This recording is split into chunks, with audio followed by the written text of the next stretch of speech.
I want to talk about one of the biggest lies told in the data analysis space. And that specific lie is that you will know how to do everything. Now, coming into the job, I was a little bit naive, which I think there's a lot of people that are going into their first job. But going into a data analyst role, I believe that at some point, I was going to know how to do everything within my company. I was going to know how to use all of the specific tools that anybody in the data space at this company might be using. I would know how to pull from all the different data sources and how to combine things and make them into a usable format for business users. I would know how to put together all of the analysis types that we do and get them to whoever's asking for them in a timely manner, in a perfect wrapped up bundle with a bow on top that they would be so happy to receive, and I would just receive everybody's praises. I would also know all the different technologies that we use. I would know all the different programming languages, visualization tools. I would know all the different people I needed to talk to. I would know all the different organization roles. I would know what different types of data roles did and how they interacted with each other. Now, I just gave you a laundry list of all the things I thought, but the reality is that none of that's true. You're never going to be able to know all of these things. You're never going to know how all of the pieces fit together. And you're never going to know all these specific technologies and tools and skills. With that being said, it's a little dreary look into outlook into your career or future career if you're interested in being a data analyst yourself. But really, it shouldn't be. And that's exactly what I want to talk about in this video. I want to talk about how you can kind of overcome that feeling that you don't know as much as you think you do. Because for me, it hit really hard after a few months in the job when I realized I don't know what I'm doing all the time. And even when I know what I'm doing, there's always room for improvement. There's areas where, okay, maybe I could have done that a little bit differently, then it would have been more efficient. I would have saved some time. But those are the kind of things you learn from. So I'm jumping over to my handy dandy whiteboard. I want to talk about all the skills that I have knowledge in as a data analyst of a year and a half now, as a full-time data analyst. And then I want to talk about where are the gaps in my knowledge? Where are the gaps where I'm still learning, where I still have areas to improve, and actually how you can kind of overcome that feeling where you just don't feel like you're good enough to have the job that you do. So, first of all, one thing I learned kind of very quickly as I got into the job was SQL. And forgive my handwriting. We're going to try this for the first time. I'm going to come over here. All right. And I'm going to make myself a little bit smaller. There we go. All right, so the first thing I learned on the job was SQL. This was something I had a little bit of knowledge with. Coming out of school, we did it a little bit, but as a data analyst, you need to know SQL. You need to know how to pull data from around the organization that you're working at and pull it into whatever environment you're working in or get it into a usable format for an analysis. So if I'm working in R, for example, I need to write SQL to pull from all the different databases across the organization or data tools across the organization. That could be something like Google's BigQuery, it could be Teradata, Oracle, a number of different locations. The SQL syntax or language itself might be a little bit different between different tables and depending on what service they're using to store the data.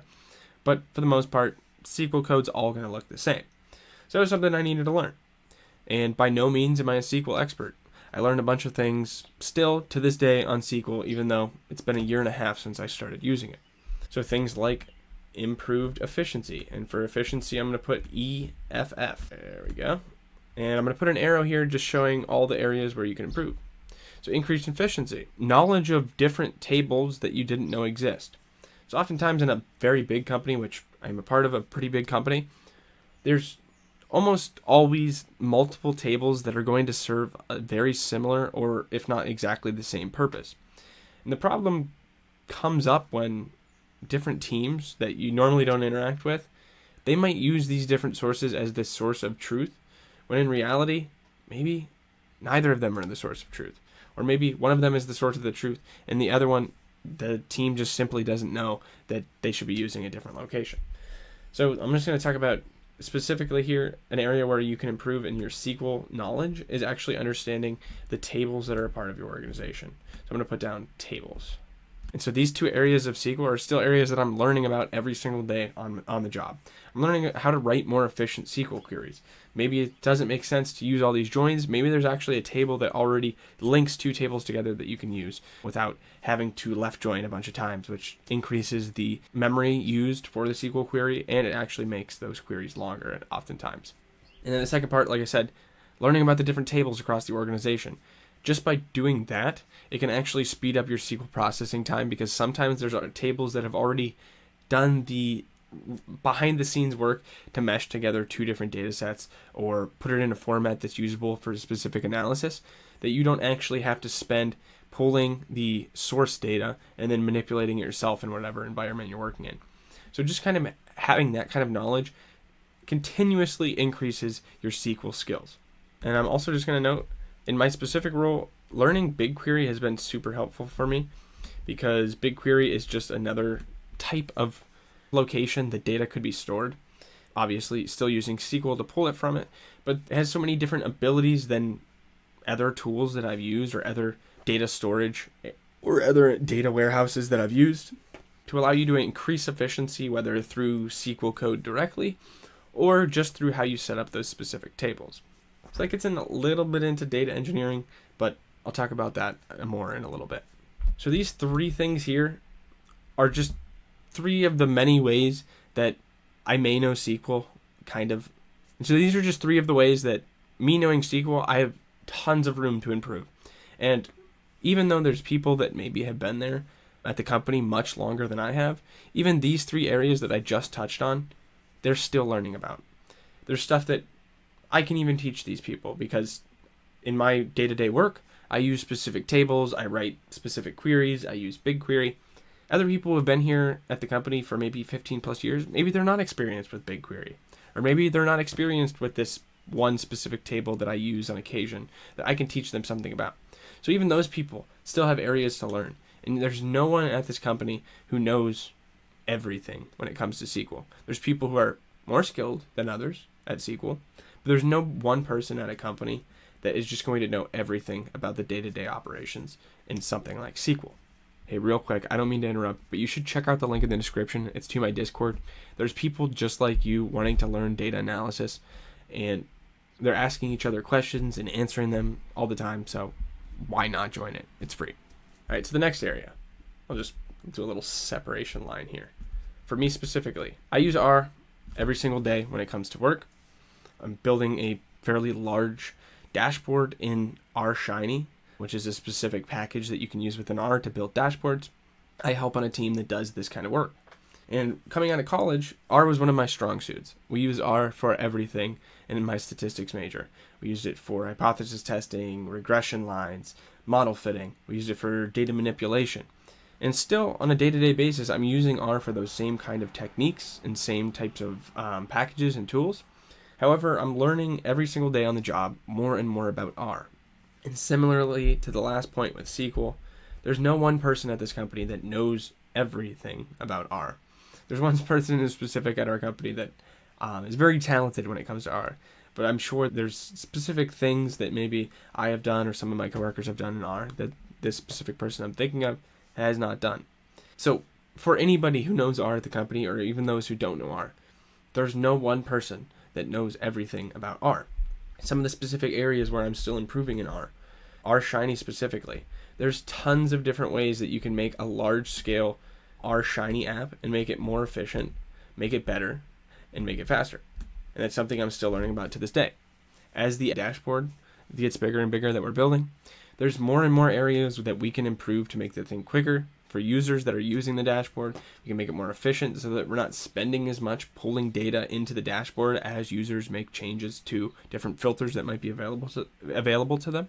And there's just areas for improvement in general, like UI improvements that make the dashboard work better from a user's point of view.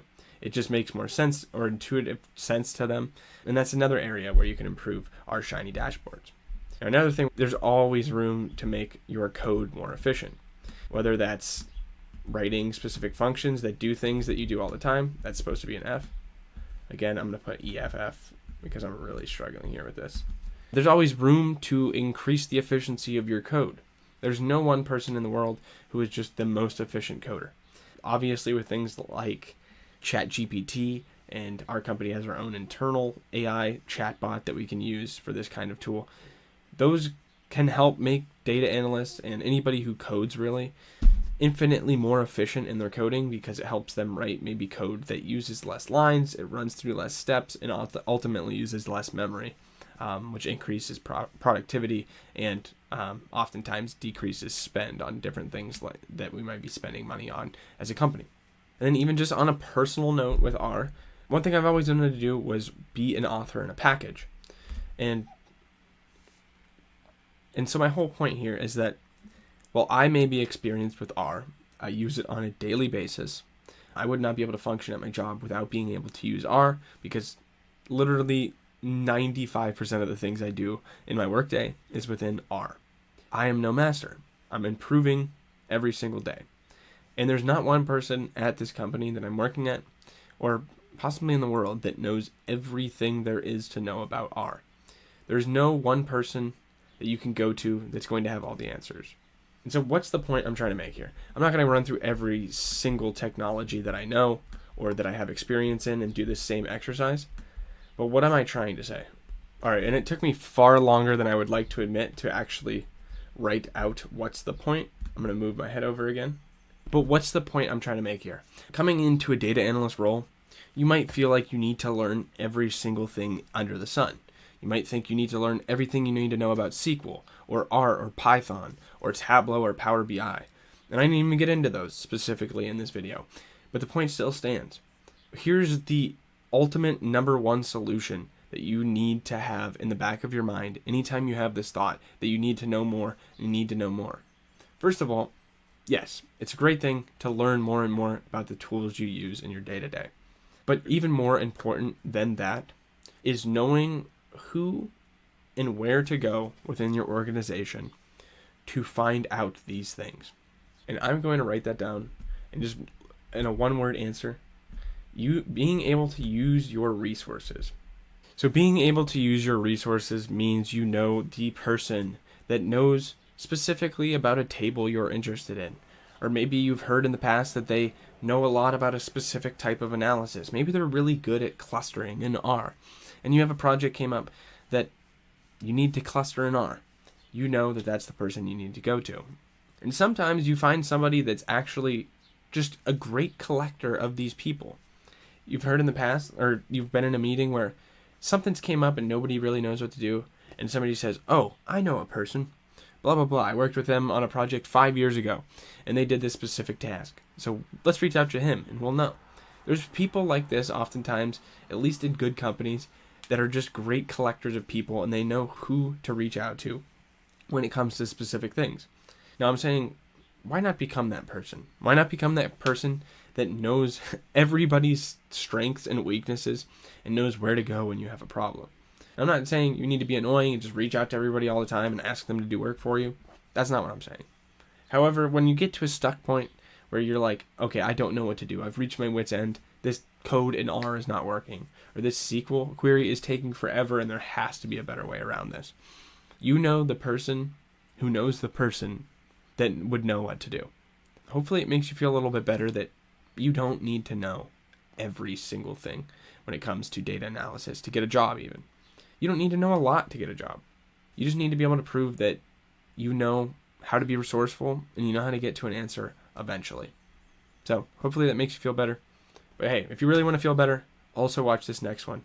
I'll see you over there. I'll probably look at least just as handsome. So see you in a minute.